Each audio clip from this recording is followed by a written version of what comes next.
दरबार मोड़ा शरीफ मलका कोसार मरी के इलाके कोमरी के करीब वाक़या है। इसे सिलसिला निस्बत रसूली के नाम से जाना जाता है।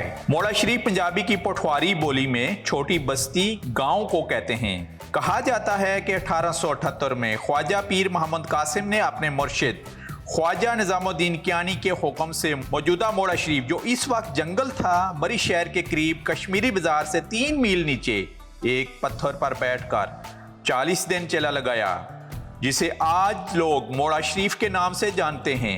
अपने विसाल के बाद 1912 में उन्होंने अपने फर्जंद अकबर पीर नज़ीर अहमद को अपना वली ऐद जानशीन मुकर्रर फरमाया। 1940 में आपने दिल्ली में कायद आज़म मोहम्मद अली जिन्ना से मुलाकात की और लाखों मुरीदीन को बानी पाकिस्तान का भरपूर साथ देने की तलकीन फरमाई। 1954 में पीर नज़ीर अहमद ने अपने फर्जंद पीर अरुण रशीद को अपना जानशीन मुकर्रर किया। इनके वसाल के बाद आपने नूर नज़र अलहाज पीर डॉक्टर गुलाम मोहम्मद गौर नज़ीर गोहर न सिर्फ मोड़ा शरीफ की गद्दी नशीन हैं, बल्कि अपने आबाओ अजदाद के रूहानी सिलसिले को जारी और उनकी तालीमात को आगे बढ़ा रहे हैं।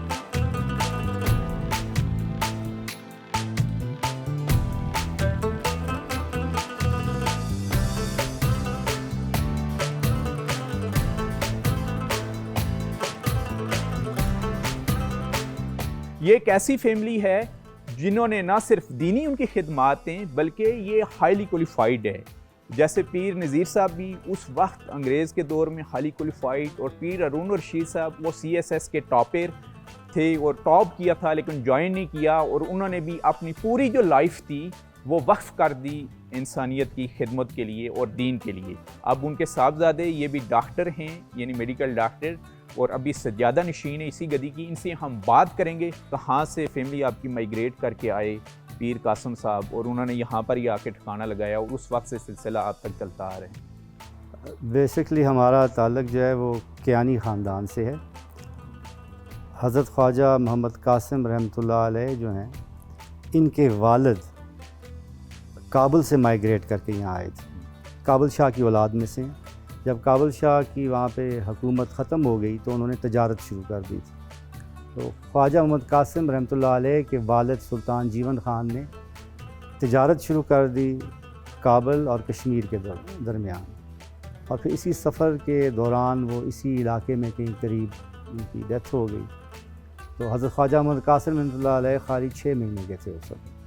वो फिर उनकी वालदा उनको लेके इधर ही सेटल हो गई, इसी इलाके पोठवार में, और यहीं उनकी परवरिश की, उन्होंने तालीम हासिल की। पूरे इंडिया में जो बड़ी बड़ी दरसगाहें हैं वहाँ तालीम हासिल की।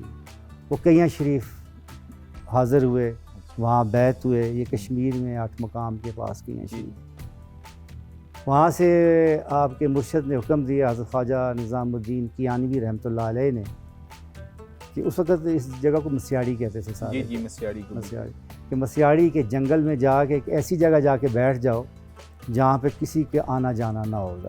अच्छा। फिर वो उस वक्त ये सारा जंगल होता था, बयाबान होता था। यहाँ आप तशरीफ़ ले आए, यहाँ पर आके आपने अपना एक झोंपड़ा सा बना लिया, 40 दिन अपने चिले में बैठे।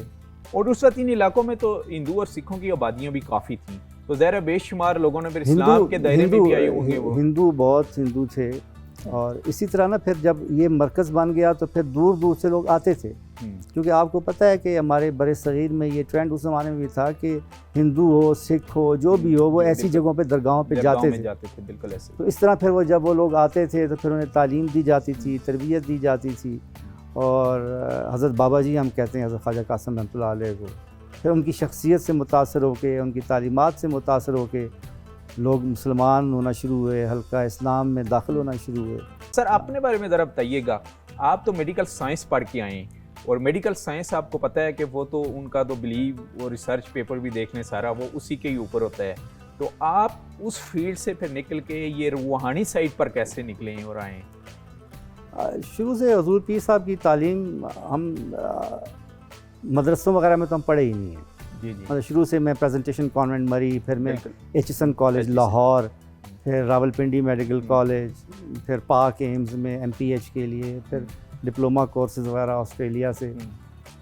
मेरा नुक्ता नज़र ये है कि मुझे तो मेडिकल साइंस ने अल्लाह के ज़्यादा करीब किया है। जिस्म के दर्द के लिए तो मेडिसिन है, आप ज़रा रूह की मेडिसिन, रूह की ग़िज़ा के बारे में बताइएगा कि वो कौन सी दवा है जिसकी रूह की भी सफाई होती है या रूह को भी मेडिसिन पहुंचती है। इंसान की जो ज़ात है वो दो चीज़ों का मजमू है, एक जिस्म है और एक रूह है। जिस्म इस ज़मीन से है और रूह एक आफाकी चीज़ है, आसमान से, अल्लाह की तरफ से, रूहानियत है। ठीक।